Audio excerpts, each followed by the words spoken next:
yang namanya kita gugat sah, karena kan barang siapa yang merasa dirugikan berhak mengajukan tuntutan hukum di muka peradilan yang sah.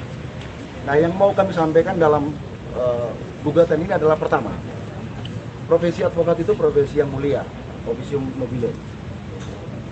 Oleh karena itu, dia sejajar dengan penegak hukum lain seperti polisi, jaksa, dan hakim.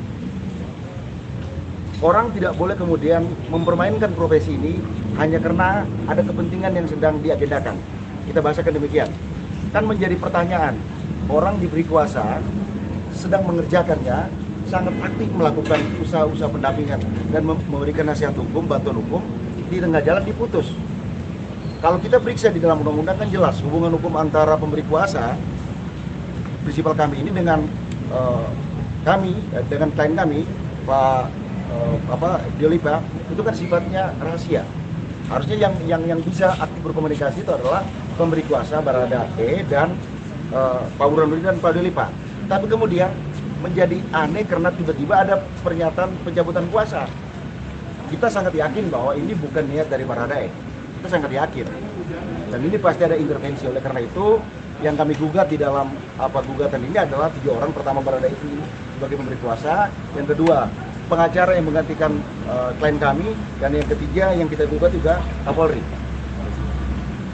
Kapolri Ceki Bareskrim. Nah, kenapa kemudian tiga pihak ini yang masuk dalam gugatan kita? Karena 3 pihak ini menurut kita telah melakukan gugatan yang melawan hukum. Melawan hukumnya di mana? Melawan hukumnya ini penting supaya kemudian rakyat tahu bahwa kami para advokat itu dilindungi oleh kode etik yang pertama, yang kedua oleh undang-undang. Di dalam undang-undang hukum perdata itu jelas yang namanya orang diberi kuasa lisan dan tertulis. Kemudian kalaupun dicabut harus disertai dengan alasan. Nah, yang jadi pertanyaan bagi klien kami adalah ketika kuasanya dicabut tidak ada alasan yang disampaikan.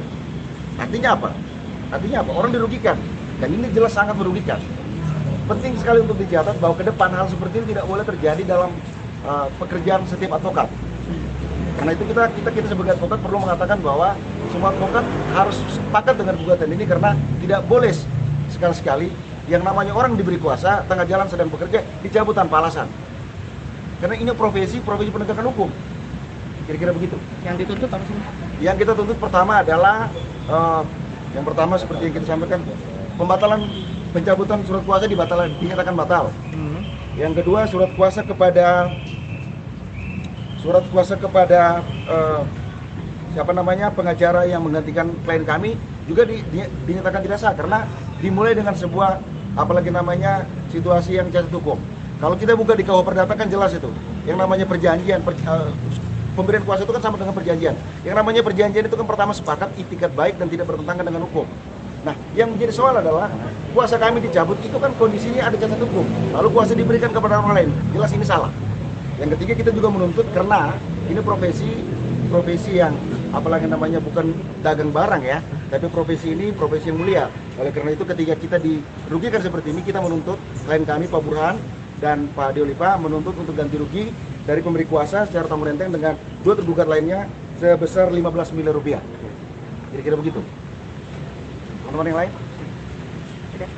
Ini sidangnya sudah sampai mana, Bang? Agenda sidang kita hari ini adalah sidang permulaan, sidang pemeriksaan legal standing seperti biasa dalam perkara-perkara lain. Ini perkara umumnya seperti perkara yang lain, perkara gugatan perdebatan hukum. Pasti kemudian kita pertama sidang permulaan menghukum, pasti kemudian kita pertama sidang permulaan pemeriksaan berkas, habis itu kemudian kita akan diberi waktu 30 hari untuk mediasi. Kalau mediasi gagal baru kita kemudian masuk ke pemeriksaan di pokok perkara, bukti dan saksi dan lain sebagainya sampai dengan putusan. Hari ini sidang pemeriksaan legal standing, berkas dan lain sebagainya. Tergugat kami cek di belakang di bagian registrasi belum datang. Mungkin sidang bisa dimulai sekitar jam 1. Kita tunggu saja. Baik.